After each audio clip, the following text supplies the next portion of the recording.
name is Diane MacDougall, and I'm the VP of Science and Research here at the Family Heart Foundation. Hi, my name is Seth Baum. I'm a preventive cardiologist and clinical lipidologist.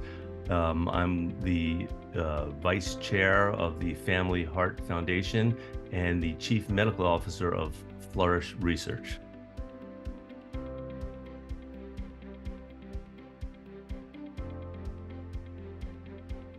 I think it's very important to note that in the United States, our life expectancy actually, and largely reflective of improvements in cardiovascular disease, our life expectancy was improving until about 8-10 years ago. And since that time, it's leveled off, and now it's diminishing. And it's diminishing largely because of cardiovascular disease. And yet we have all of these therapeutics, PCSK9 inhibitors being one of many therapeutics available for Americans to be able to reduce their risk of cardiovascular disease. And we're failing. So we need to do something to turn the tide and to stop our diminishing life expectancy and avail ourselves of all of the wonderful therapeutics that we have that can be used to improve life expectancies and improve cardiovascular health. So LDL cholesterol is one of the key drivers of cardiovascular disease. And we have to remember, cardiovascular disease remains the #1 killer in the United States. And we have tools to deal with this, and we have tools to deal specifically with reducing LDL cholesterol, which, by the way, is the best way for us to reduce event rates, meaning heart attacks, strokes, death from cardiovascular disease in the United States. So PCSK9 inhibitors are drugs that dramatically reduce cholesterol, 60% on top of other therapeutics, and they do so in a safe fashion. The drugs were approved in 2015, they're underutilized, and we need to understand why this is happening and do something to reverse it.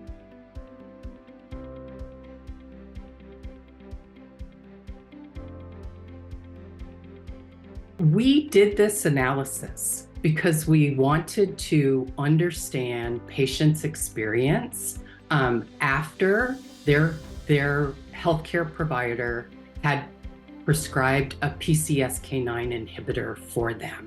We wanted to understand whether they were filling the prescription and whether their insurance was covering it. And the reason that we did this is because it was a follow-up to a data analysis and a publication that we had done a couple of years ago.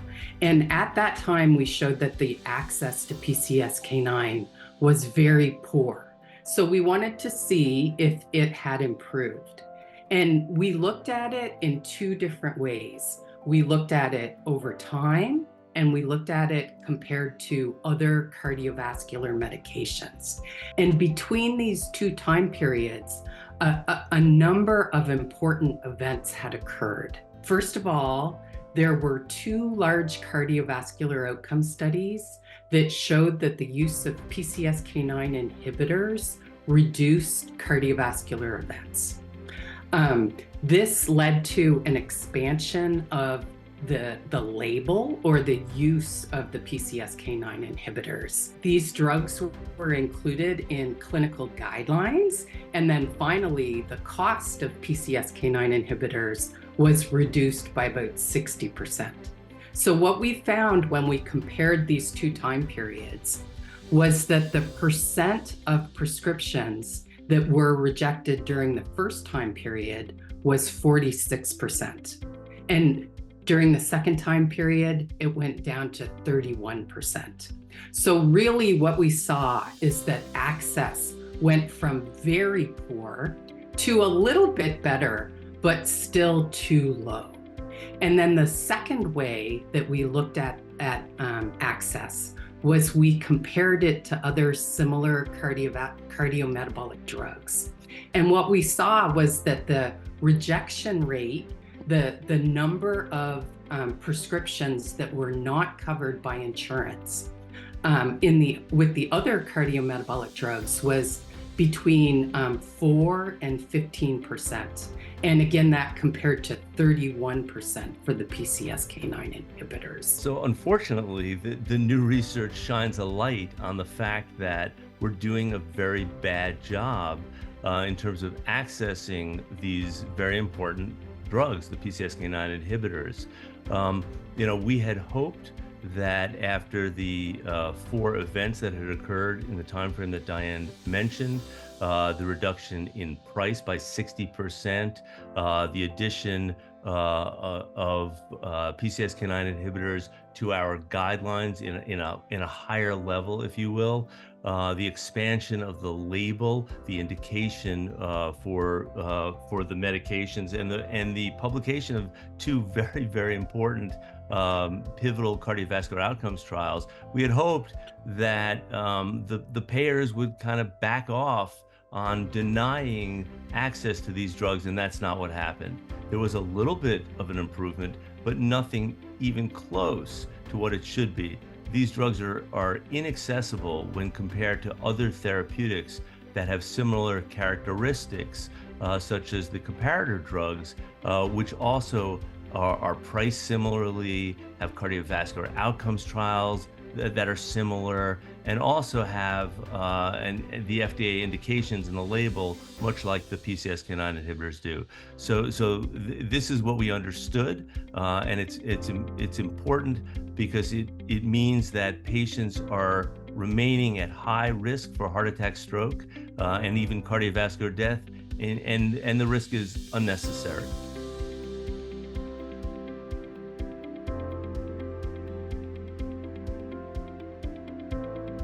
Everybody was positive that a 60% price reduction was going to turn everything around and make these drugs fully accessible. The payers would just absolutely open their arms and say, please, whoever needs these drugs, yeah, we'll provide them for you. And that's just not what happened.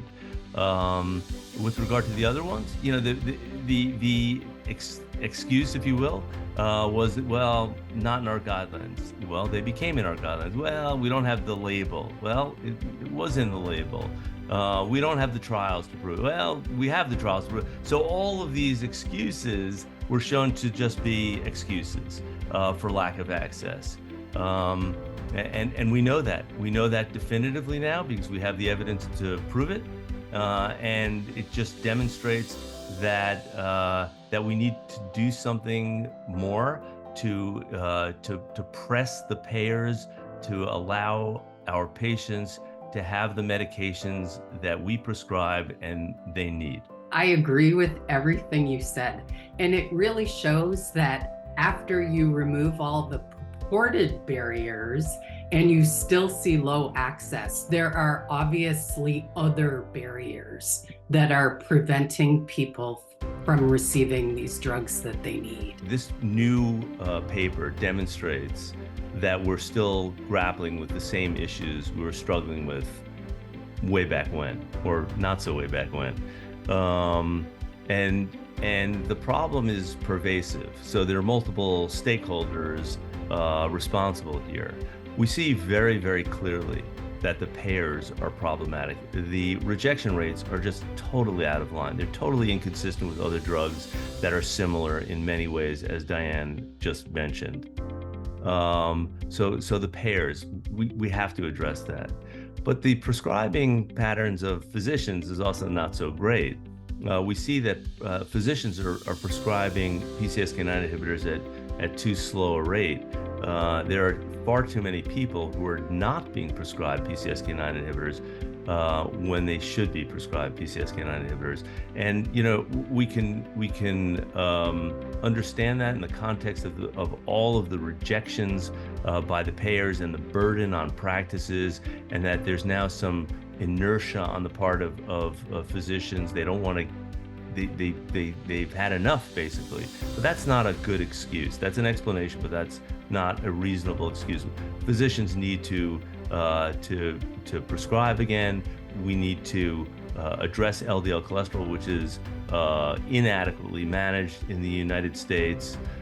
So physicians are part of the issue. And then, you also have frankly, the patients.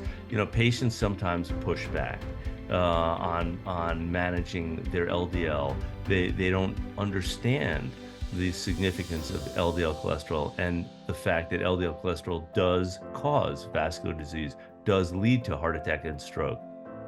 So there are multiple stakeholders that we need to consider. There is a final one, actually, and I would say that's governmental. We need to have systems in place that are called performance measures, where we look at how well physicians are managing patients with regard to reducing LDL cholesterol. And those we lost in around 2014 or so, and they haven't been in existence. And as a consequence, doctors are not, frankly, paying as much attention to this as they should. So we need to get those performance measures back. I agree. And what you talked about, prescribing rates, that's really illustrated by the data that we saw in this publication.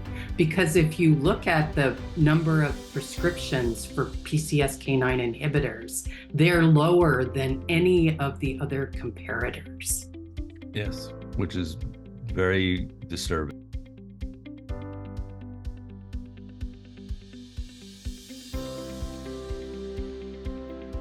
So in my opinion, the most important patients to receive these therapies are patients at the highest risk. So those would be patients who've had heart attacks or strokes, patients with familial hypercholesterolemia who are not at the appropriate LDL cholesterol for those patients. And we have to remember, again, going back to LDL cholesterol, LDL causes vascular disease. We used to call it the LDL hypothesis. That terminology is defunct. It is the LDL truth. We know definitively that there's a linear relationship between LDL cholesterol and cardiovascular risk. And for every 38.5 milligrams, let's call it 40 milligrams per deciliter, we reduce LDL cholesterol, we reduce risk by about 21%. And that goes all the way down. There's no point that we've identified where we diminish that risk reduction by reducing LDL cholesterol. So getting that LDL down as low as possible is beneficial.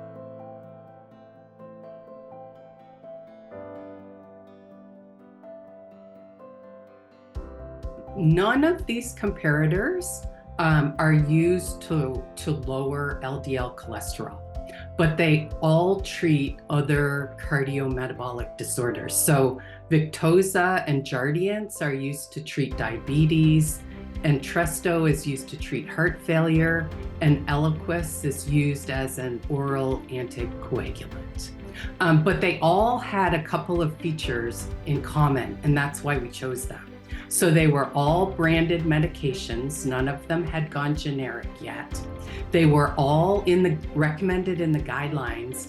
And then each one of them had completed a large outcome study that showed for sure that they lowered cardiovascular events. So we felt like these drugs were good comparators. Also, that they're priced similarly to the PCSK9 inhibitors. Right, okay. Yeah.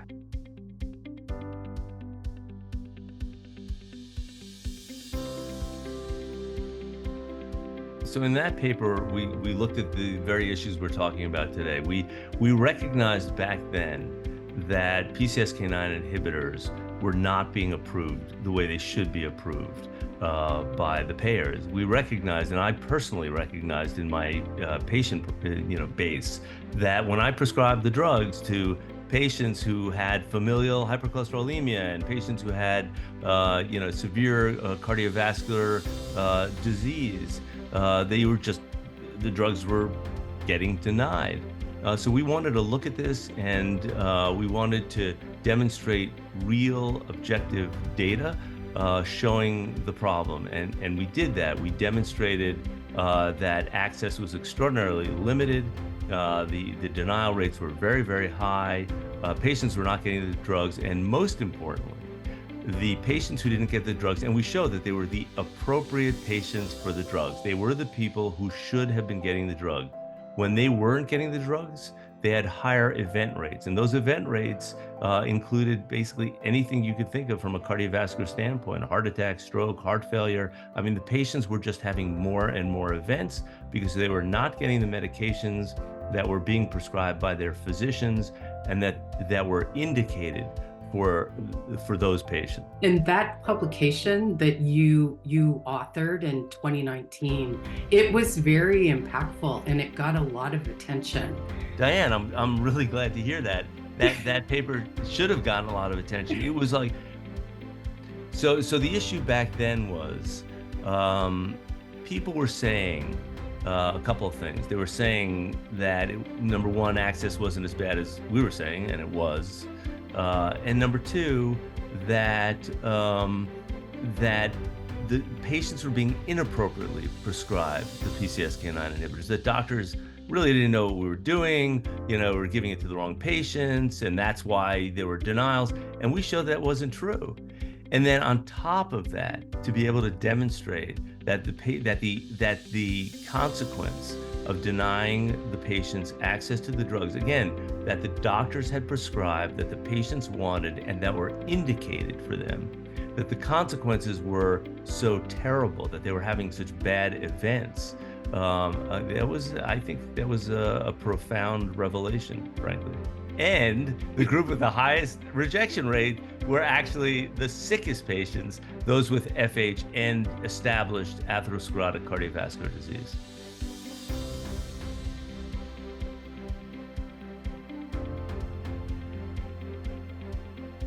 Activating patients and helping them to manage their cholesterol levels, it's really central to the mission of the Family Heart Foundation. So obviously this is all going to have to be done in partnership with their healthcare providers. But if people go to the Family Heart Foundation at familyheart.org, they will see at the top that there's a link to care navigators. And these are actual people who can help them to navigate their care, including issues like this that are so complicated. Just to reiterate what Diane said, I do always start with go to the Family Heart Foundation website, avail yourself of everything that the Family Heart Foundation has to offer, because the organization has helped patients of mine, and the guidance provided, the help provided is really essential and remarkably effective, actually. I would say the overarching theme would be never give up and be your own advocate. I think it's really important for patients to understand that they have the loudest voice, that this is truly a life or death situation, and you got to keep fighting. Speak to your physician. Call the insurance company. Actually, when patients call insurance companies on their own behalf, it is much more effective than when physicians call on behalf of the patient. And frankly, you can also call the insurance commissioner if things get really bad and you really can't get access to the medication through all of your efforts and your physician's efforts and the Family Heart Foundation's efforts helping you. Call the insurance commissioner. They want to hear matters like this, and they will help.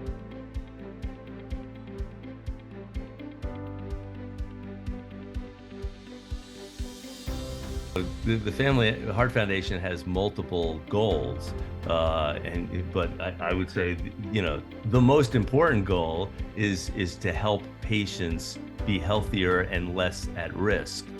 Specifically patients with familial hypercholesterolemia and those with another genetic disorder with elevated Lp(a). Getting access to PCSK9 inhibitors, which we know are such highly safe and effective medications, is paramount.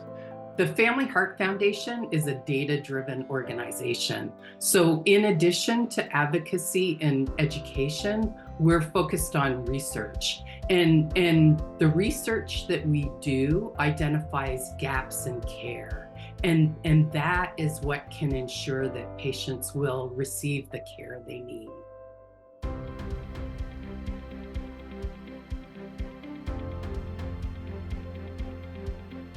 I can tell you that the Family Heart Foundation is fighting very hard for you. And we're using all the armamentarium that we have to ensure that you get the care you need. And we have the tools now. We just need to make sure that people get access to them and use them. The needle is moving somewhat, and the Family Heart Foundation is shining a light on it, not just here with the paper, but through many, many other activities. There are conferences where lectures are being given, other papers in the works, doctors are being spoken with. The foundation is really spreading the word and doing everything possible to improve the medication access for patients, and doing so by engaging with all of the stakeholders we previously discussed. So it's really a very strategic and a very tactical approach that will ultimately, I believe, and this is why I hope, ultimately I believe, really change things to the extent that everybody will be able to get the medications that they deserve.